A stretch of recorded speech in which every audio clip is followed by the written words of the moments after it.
আমাদের ছেলে সীমান্ত লক্ষ্মীনার স্কুলে ভর্তি করে তাকে মানুষের মতো মানুষ করবে, কিন্তু না, তা আমি কিছুতে হতে দেব না। এই মনসার রূপ দূরে রেখে এক সুন্দর রূপ ধারণ করে ওই লক্ষ্মীদারকে আমি বিয়ের কথা স্মরণ করে দেবো।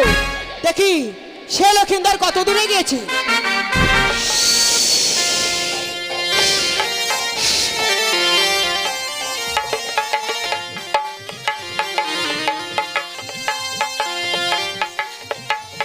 বলেছিল রে লখাই, তোর যখন পাঠশালার ছুটি হবে আমি তোকে নিতে আসবো, কিন্তু আমি অনেক দূর পথ অতিক্রম করে এলাম, কই আমার দাদুর সাক্ষাৎ তো আমি পেলাম না। না না, আমার মন বলছে আর কিছু দূর পথ অগ্রসর হয়ে গেলে আমার দাদুর সঙ্গে আমার সাক্ষাৎ হবে। তাই যাই, এই পথ বেয়ে চলে যাই, দেখি আমার দাদুর সঙ্গে সাক্ষাৎ হয় কিনা।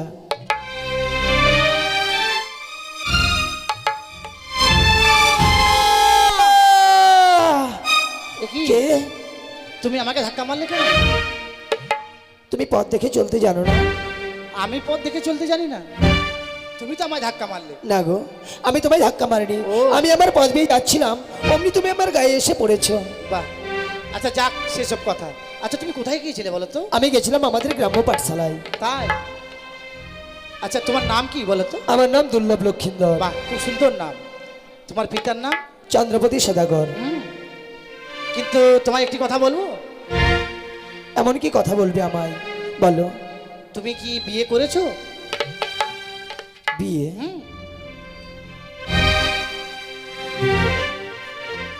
বলছিলাম বিয়ে দেখতে কেমন হয় গো? বিয়ে কি কোনো গাছের ফল, নাকি নদীর জল? বিয়ে কি পরনে পরা যায়, নাকি প্রাণ ভরে খাওয়া যায়? তুমি আমাকে হাসালে। এত বড় হয়েছো, বিয়ে কি জিনিস তুমি জানো না? না গো। বিয়ে খুব সুন্দর জিনিস। তুমি যদি বিয়ে করো, তোমার বাম পাশে থাকবে, তোমার সেবা করবে, মিষ্টি মিষ্টি কথা বলবে। এ কি বলছো? না না, তোমার কোনো কথাই যেন শুনতে আমার ভালো লাগে না। আমার অনেক বিলম্ব হয়ে গেছে, না জানি মা আমার পথপানে চেয়ে বসে আছে। তুমি আমার পথ ছেড়ে দাও, তুমি আমায় যেতে দাও। বেশ, আমি তোমার পথ ছেড়ে দিলাম। আমি জানি লক্ষ্মীদের আগে কোনো কাম ভাব নেই, তাই এই মুহূর্তে আমি কামদেবের কাছ থেকে মদন নামে কাম ভাব নিয়ে আসি। আমি লক্ষ্মীদের আগে করিলাম নিক্ষেপ। কি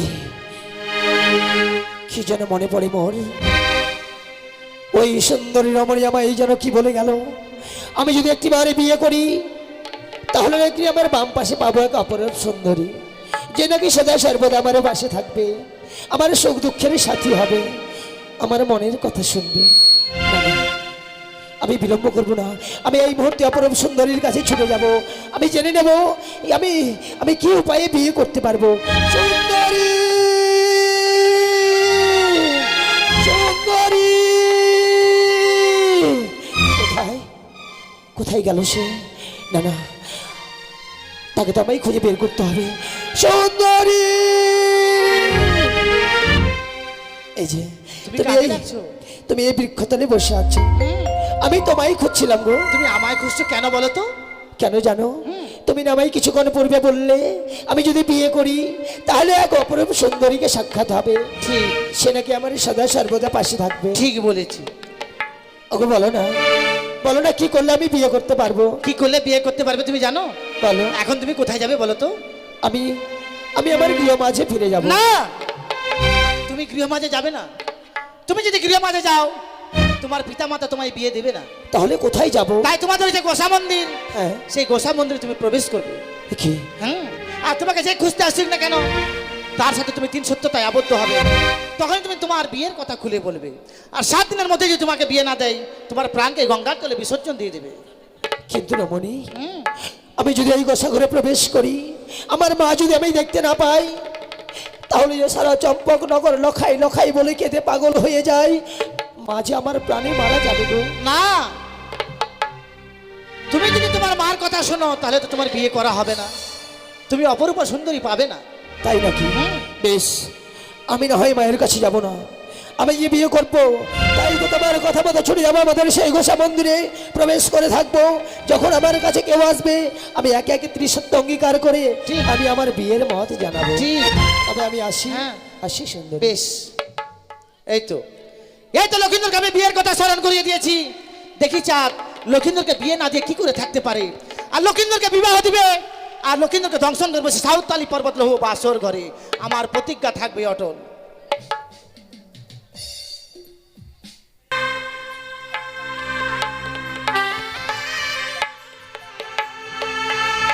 এই লখাই,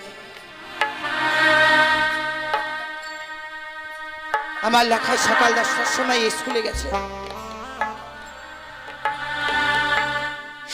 তাই অবসর হয়ে গেল। লখাই আমার এখনো ফিরে এলো না কেন? ওরে হতভাগ্য সন্তান আমার, তুই তো জানিস বাবা, তোকে না দেখলে আমি এক মুহূর্তে স্থির হয়ে থাকতে পারি না। কেন রে লখাই? এমনি ভাবি আজকের এই দিনে এই হতভাগীকে দুঃখ দেবার জন্য কোথায় রয়েছিস? আই না বাবা, আই একটিবারে তোর এই হতভাগী মাকে মা মা বলে ডেকে সান্ত্বনা দে। ওরে আমি তোর জন্য যেন মাটির ভরা দুঃখ নিয়ে প্রথমানি চেয়ে রয়েছি। আই না রে লখাই, আই একটিবারে তুই ফিরে আয়, ফিরে আয়।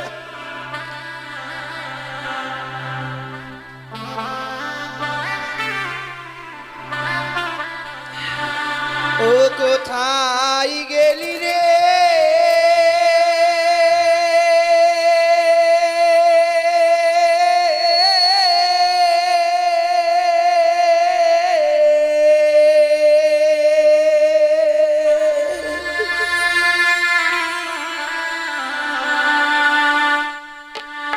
ওরে বাপ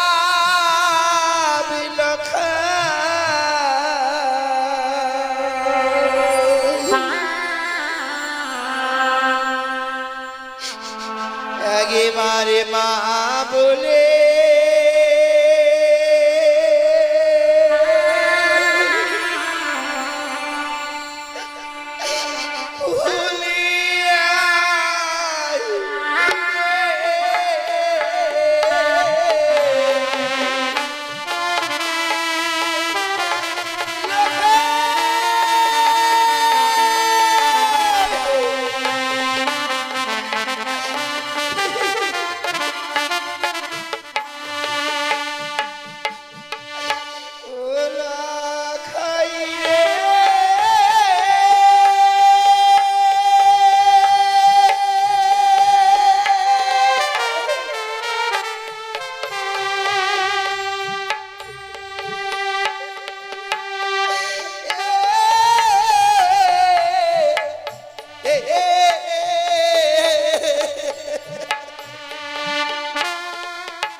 কে দিবে?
কে কান্না করছে?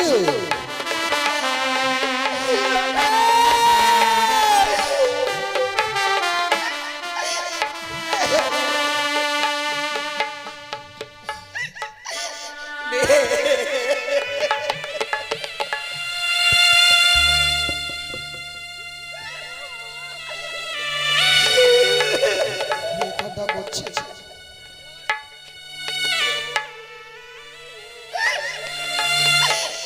নেই আমার প্রাণধিকার লাখাই রে।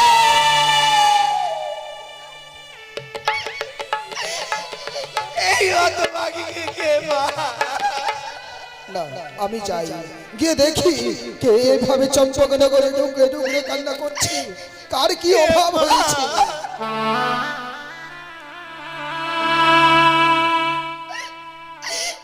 লাখাই রে,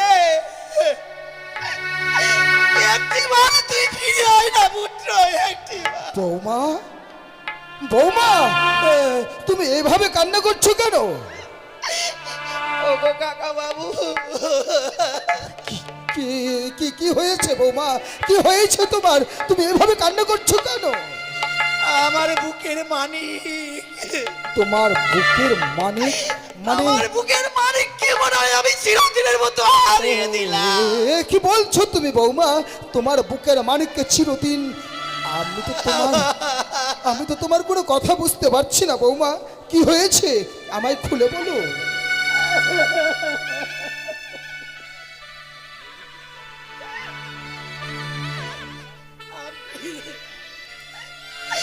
আপনি আমার লখাইকে সকাল 10টার সময় স্কুলে দিয়ে এসেছিলেন। হ্যাঁ, অবসর হয়ে গেল, লখাই আমার এখনো ফিরে এলো না কেন? ও পাগলিনী, পাগল হয়ে গেছো বৌমা, তুমি পাগল হয়ে গেছো। আমার দাদু ভাই লক্ষিন্দর এখনো সে দুধের পালক। হয়তো কোনো বন্ধুদের কাছে গিয়ে সে খেলাধুলা করতে করতে তোমার কথা ভুলে গেছে, তাই বলে কি ভেঙে পড়লে চলবে? ওগো কাকা বাবু, আমার এই লখাইয়ের স্কুলে শতগুলো বন্ধু রয়েছিল। আমি সকলের দাঁড়ে দাঁড়ে গিয়ে বললাম, ওরে কৃষ্ণ, বল না বাবা বল, আমার লখাই যে তোদের সঙ্গে রয়েছিল, কিন্তু লখাই কোথায়? ওরা সবাই বললো, গো রানীমা, আপনার লখাইয়ের সঙ্গে আমাদের সাক্ষাৎ হয়নি গো। ওরা কেউ বলতে পারলো না আমার লখাইয়ের কথা গো। এভাবে কান্না করো না বৌমা, এভাবে কান্না করো না তুমি। ওগো কাকা বাবু, সে মা একবার সন্তানকে হারিয়েছে কি না, সেই মায়েরাই জানে সন্তান হারাবার যন্ত্রণা। আমি যে সন্তান হারা মা, জানি বৌমা, জানি জানি। এইভাবে তুমি ভেঙে পড়তে পারো না বৌমা। ওঠো ওঠো বৌমা, ওঠো। আমি কথা দিচ্ছি তোমায়, এক্ষণে সারাটি চম্পকনগর তন্ন বিতন্ন করে খুঁজেও, যেখানেই থাকুক না কেন আমার দাদু ভাই, মায়ের সন্তান মায়ের কোলে আমি দিয়ে যাবো বৌমা। এই তোমার কথা দিচ্ছি আমি। তাই যেন হয় গো কাকা বাবু, ভগবানের কাছে আমি এই কামনাই করবো গো ভগবান,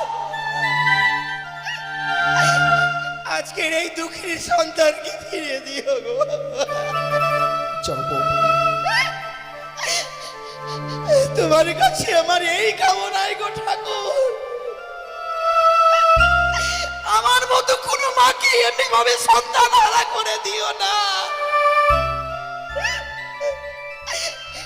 আমার মতোই তারা যন্ত্রণা সহ্য করতে পারবে না গো, এমনি ভাবে কোনো মায়ের কোল শূন্য করে দিও না। চলে গেল, কাঁদতে কাঁদতে যেন চলে গেল জনম দুঃখিনী মা। সন্তান হারা মা তো, তাই সন্তানের বিয়োগ ব্যথা একটু একটু করে তাকে কুড়িয়ে কুড়িয়ে খাচ্ছে। কিন্তু আমার দাদু ভাই কোথায় যেতে পারে, কার সঙ্গে খেলাধুলায় মগ্ন হয়ে আছে? না না না, আমি যদি এইভাবে চম্পকনগরে হাত গুটিয়ে বসে থাকি তাহলে তো আমি আমার দাদু ভাইকে পাবো না। অতএব আমি আমার দাদু ভাইয়ের জন্য সারা চম্পকনগর তন্ন বিতন্ন করে খুঁজবো। দাদু ভাই, লক্ষ্মীন্দর। মন্দির, আমি গোসা মন্দিরে প্রবেশ করে থাকবো, দেখি আমার খোঁজে কতক্ষণে কে আসে। দাদু ভাই, একই দেখছি আমি যে গোসা মন্দিরে দরজা চিরদিন খোলা থাকে, যে গোসা মন্দিরেও কেউ প্রবেশ করে না, আজ হঠাৎ দেখছি গোসা মন্দিরে দরজা বন্ধ। কে, তবে কে এই গোসা মন্দিরে প্রবেশ করেছে? না না না না, এ যে আমায় দেখতে হবে, কারণ কে এই গোসা মন্দিরে, কার কি অভাব হয়েছে বলে, কে কে গোসা মন্দিরে?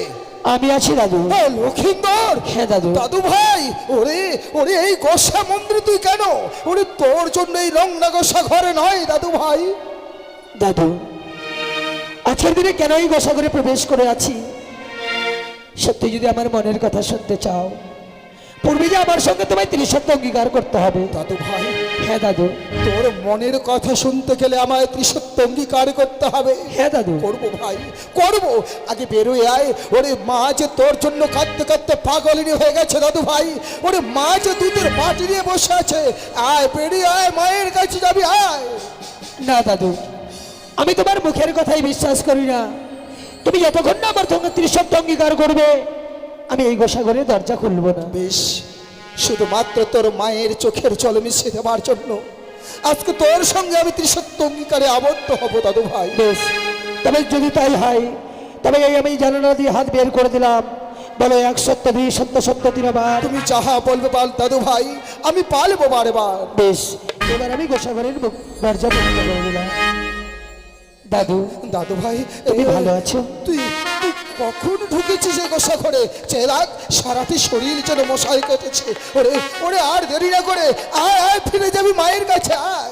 দাদু, মায়ের কাছে তো যাবো সত্যই, কিন্তু আজকের দিনে কেন এই গোসা ঘরে প্রবেশ করেছিলাম তুমি একটিবার শুনতে চাইবে না? আচ্ছা বল দেখি, পথে যেতে যেতে বল। ওরে মায়ের কাছেও যেতে হবে দাদু ভাই। বেশ, তবে তাই চলো দাদু। ও গো শোনো শোনো,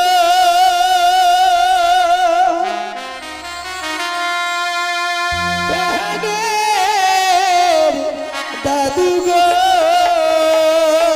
বল ভাই, বল। ও ও দাদু, বলি যে তোমারে আমি আর যাব না দাদু গ্রামের পাঠশালাতে। আমি আর যাব না দাদু গ্রামের পাঠশালাতে।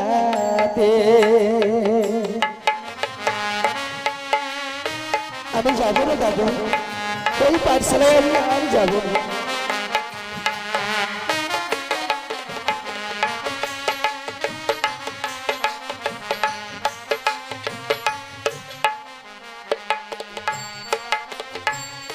গো শোনো শোনো প্রাণের দাদু গো ও ও দাদু বলি যে তোমারে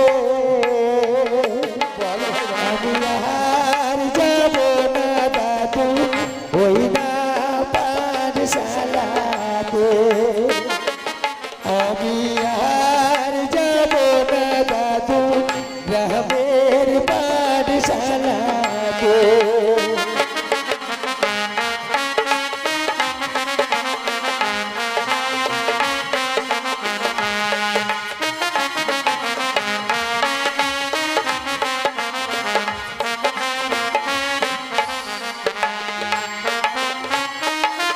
পাঠশালায় যাবি না মানে? না দাদু পাঠশালায় যাবি না, করবিটা কি? ওগো স্কুলের লিখা পড়া গো ও দাদু ভালো লাগে না আমার লিখাই পড়া দাদু মনোজে বসে না লিখা পড়াই দাদু মনোজে বসে না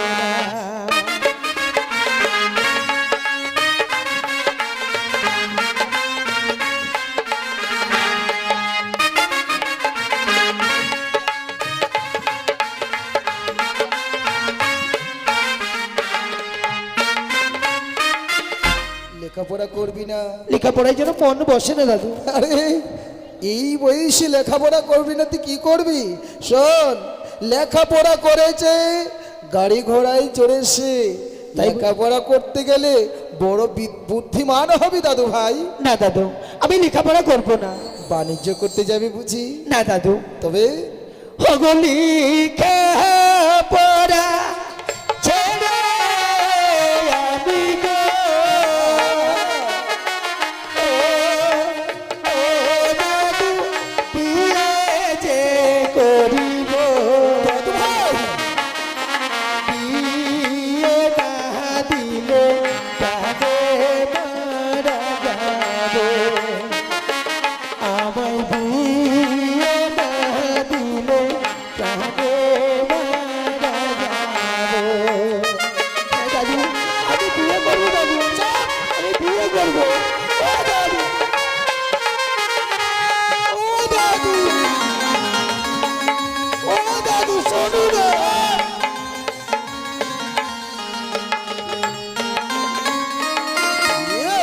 দাদু আমি বিয়ে করবো আমি জানি না থেকে দুধের দাঁত গেল না বিয়ের জন্য পাগল। শোন, বিয়ে যে করেছে ওকালে সে মরেছে। না দাদু দেখ, আমি বিয়ে করিনি, আমি মরিনি, আমি আমি বিয়ে করিনি বলে অটল হয়ে আছি, টলিনি এখনো। না দাদু আমি বিয়ে করবো চুপ! ও তোমার হস্তে ধরি পায়ে পড়ি গো ও ও দাদু বলি যে তোমারে বিয়ে করবো দাদু 7 দিনের মাঝে আমি বিয়ে করবো দাদু 1 সপ্তাহের মাঝে হে দাদু আমি বিয়ে করবো আমি জানি না বলো না আমি বিয়ে দিয়ে দেবো দাদু বিয়ে করবে বিয়ে, হ্যাঁ।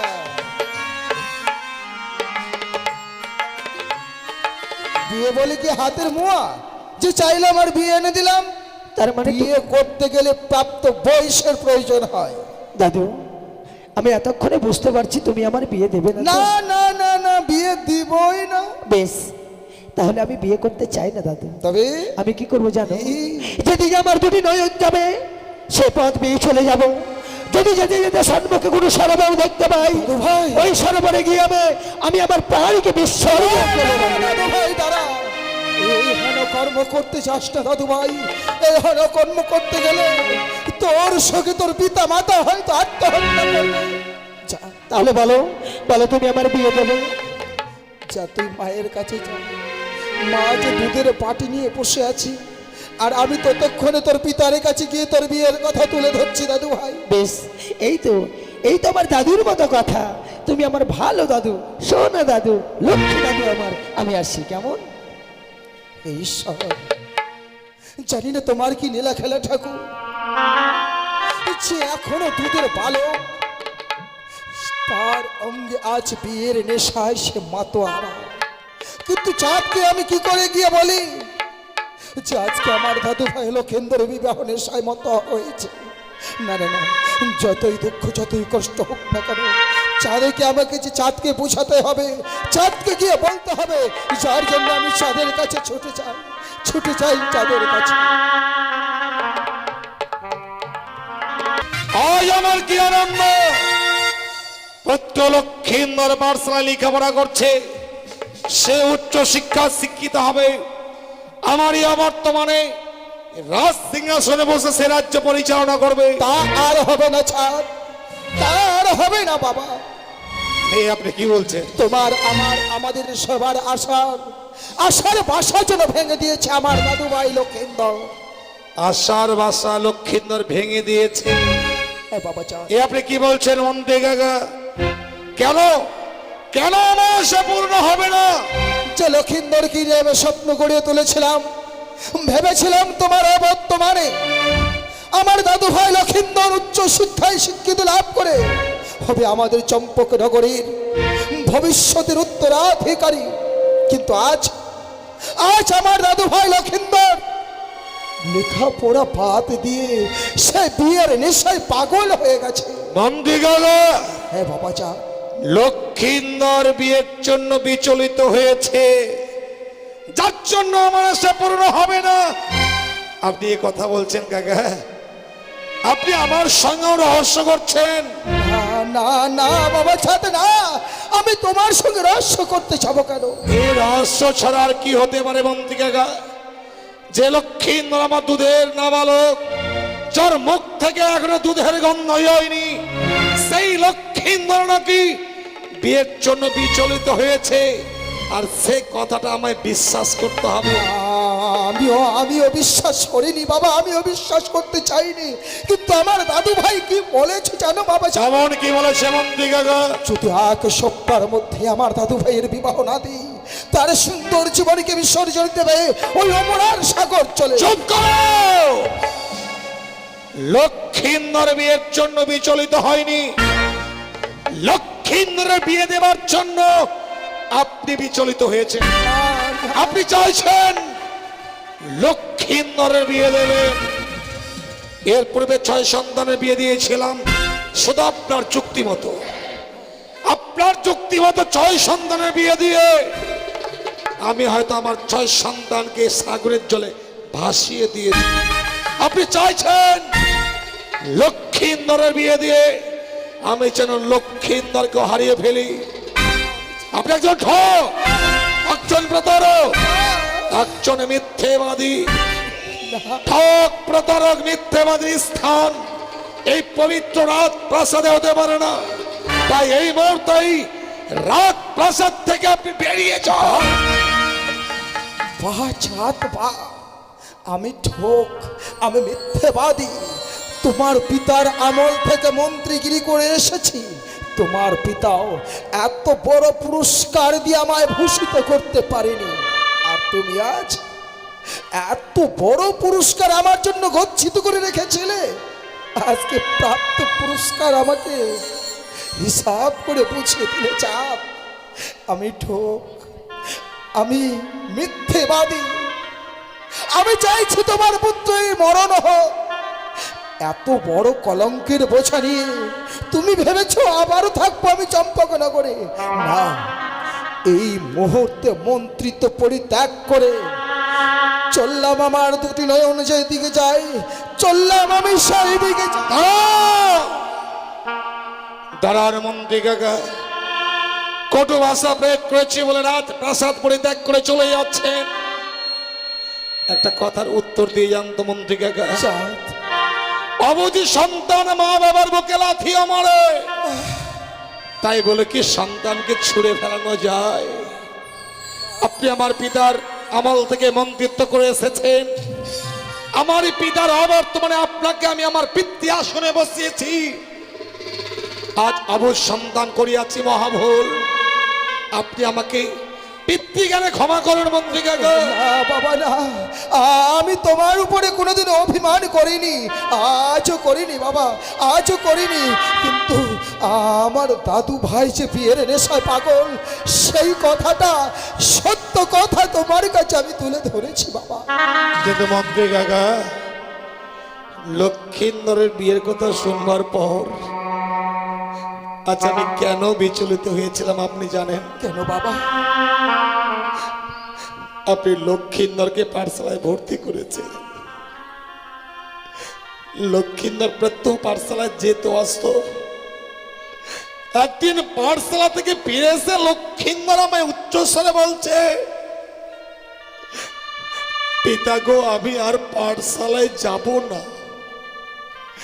আমি জিজ্ঞাসা করলাম, কেন রে? সবে মাত্র পাঠশালা লেখাপড়া করবার বয়স, এই বয়সে পাঠশালায় যাবি না কেন? লক্ষিন্দর আদো কণ্ঠস্বরে কাঁদতে কাঁদতে বললে, পিতা গো আমি যখন পাঠশালা থেকে ফিরে আসি, পথ মাঝে ধাত্রী মা আমায় বক্ষে জড়িয়ে ধরে কাঁদে, যার জন্য আমি আর ওই পাঠশালায় যাবো না পিতা। আমি ভাবলাম ধাত্রীমার কোনো লোভ লালসা আছে, যার জন্য পথ মাঝে লক্ষিন্দরকে সে বক্ষে জড়িয়ে ধরে কাঁদে। আমি আদেশ করলাম ধাত্রীমাকে আনয়ন করো রাত প্রাসাদে। ধাত্রীমাকে যখন রাত প্রাসাদে আনয়ন করা হয়, আমি জিজ্ঞাসা করলাম, বলো তো ধাত্রীমা, এমন কিভাবে প্রায় তুমি লক্ষিন্দরকে বক্ষে চড়িয়ে ধরে কাঁদো? ধাত্রীমা বলতে নারাজ। আমি ক্রোধে ধাত্রীমাকে বেত্রাঘাতের আদেশ করলাম। আর যখন ধাত্রীমাকে বেত্রাঘাত করা হয়, ধাত্রীমা যেন আমার পা চড়িয়ে ধরে কাঁদতে কাঁদতে বললে, ওগো জানেন সদাগর মহাশয়, দ্বাদশ বৎসরের মধ্যে লক্ষিন্দরের বিবাহ দিলে বাসর ঘরে কালকে উঠে বিষধর সাপ নাকি লক্ষিন্দরকে দংশন করবে। কিন্তু চাঁদ, বিবাহ দিলেও না আমার দাদুর ভাইকে হারাচ্ছি, বিয়ে না দিলেও দাদু ভাই যে আমার সাকর চলে দেহ ত্যাগ করতে চাইছে। জানেন মন্ত্রী কাকা, ধাত্রীমার শিলাস্তূপ এখনো চণ্ডী মন্দিরের সম্মুখে রাখা আছে। যতবার চণ্ডী মন্দিরের সম্মুখে গিয়ে দাঁড়াই, ধাত্রীমার কথা যেন মনে পড়ে যায়। ধাত্রীমা যেন আজও কাঁদে। আর সব জেনে শুনে আমি লক্ষিন্দরের বিয়ে এমন কি করে দেব মন্ত্রী কাকা? কিন্তু দাদু ভাই যে বিয়ের জন্য উন্মাদ হয়ে গেছে, না জানি এতক্ষণ সাগরের দিকে সে ছুটে চলেছে। আমার ভাবতেও অবাক লাগছে মন্ত্রী কাকা। এর পূর্বে যখন আমার 6 সন্তান ছিল, বিয়ে কেন আমার সম্মুখে মাথা উঁচু করে দাঁড়াতে পারতো না। আর লক্ষিন্দর সে বিয়ে করবে, যার জন্য গোসা ঘরে প্রবেশ করেছে। লক্ষিন্দর যে এত নিচু পথে নেমে গেছে, আমার ভাবতেও অবাক লাগছে মন্ত্রী কাকা। এ কথা আমাকে জানিয়েছেন, আমি জেনেছি। যদি আমার চম্পক নগরের প্রজারা কেউ জানে, ওরা সবাই আঙুল দেখিয়ে তিরস্কার করে বলবে, ওই নিজের পুত্রের অভাব মিটাতে পারিনি বলে ওই চাঁদের সন্তান আজ ওই পোষা ঘরে প্রবেশ করেছে। মন্ত্রী কাকা, বাবা চাঁদ, আজ আমার ভাবতেও অবাক লাগছে। আমি চম্পকী নগরের অধীশ্বর, যারা আতালের কুমড়ো পাতালে যায়, সোনার কুমড়া আঙ্গিনায় সুখ হয়, এমন কৃষ্ণ অভাব সে আমি আমার পুত্র লক্ষিন্দরের অভাব পূর্ণ করতে পারবো না। কিন্তু আমি পারছি না কেন জানেন? কেন বাবা? আমি লক্ষিন্দরের বিয়ে দিতে পারবো না। লক্ষিন্দরের আর যে লক্ষ্মীন্দরের বিয়ে দেব না, এর কোনো যুক্তি আপনার কাছে নেই মন্ত্রী কাকা? যুক্তি? আহ? আমি তো ভুলে গেছিলাম বাবা, লক্ষিন্দর আমার দাদু ভাই লাভালোক তো যখন বিয়ের কথা বলেছে আমিও ভুলে গেছিলাম যে আমার দাদু ভাইকে, আমার দাদু ভাইয়ের হাতে যদি একটা খেলনার কোনো খেলনা তুলে দেওয়া। খেলনা? সামান্য খেলনা পেলে লক্ষ্মীন্দর বিয়ের কথা বিস্মরণ হবে? নিশ্চয়ই, বলুন তো মন্ত্রী কাকা, সে ছিল এমন কি খেলনা দিলেই লক্ষ্মীন্দর বিয়ের জন্য সে বিচলিত হবে? সেটাই তো ভাবছি স্যার। সেটাই তো ভাবছি। আচ্ছা আমি বলছিলাম কি, এক্ষণে যদি ছুটে যাই উড়িষ্যার কটক শহরে, উড়িষ্যার কটক শহর থেকে যদি নিয়ে আসি একটা গিরিবাজ পায়রা। আপনি লক্ষ্মীন্দরের বিয়ের কথা বিস্মরণ করতে চাইছেন? হ্যাঁ হ্যাঁ, চারজনে ছুটে যাবেন উড়িষ্যার কটক শহরে, আর সেই স্থান থেকে আনায়ন করবেন গিরিবাজ পায়রা। নিশ্চয়ই। পায়রা পেলে লক্ষ্মীন্দর বিয়ের কথা বিস্মরণ হবে। হ্যাঁ বাবা, সত্যই যদি তাই হয় মন্ত্রী কাকা, তাহলে আর বিলম্ব নয়, এই মুহূর্তেই আপনি ছুটে যাবেন উড়িষ্যার কটক শহর।